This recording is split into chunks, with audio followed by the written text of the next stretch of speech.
Write the symbol of the noble gas from the previous row in square brackets. Then write only the remaining valence and outer core orbitals and their electron counts. For example, phosphorus becomes Ni3s23p3. Think of an atom as a set of shells, like layers of an onion. And when the inner layers are completely full, they match a noble gas. Instead of writing every single inner orbital, you replace those filled inner shells with the noble gas symbol in brackets. For example, phosphorus has the full 1s and 2s and 2p shells that match neon, so you write neon in brackets and then write the remaining orbitals 3 seconds and 3p with their electrons. This saves space and shows just the electrons that change in chemistry. Always choose the noble gas from the row above the element and include only the orbitals outside that noble gas core.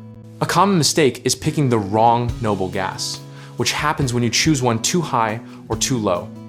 Check the element's row on the periodic table and use the noble gas at the end of the previous row instead. Another mistake is leaving out an orbital like 3s or miscounting electrons. So recount electrons from the periodic table and from the Aufbau order to be sure.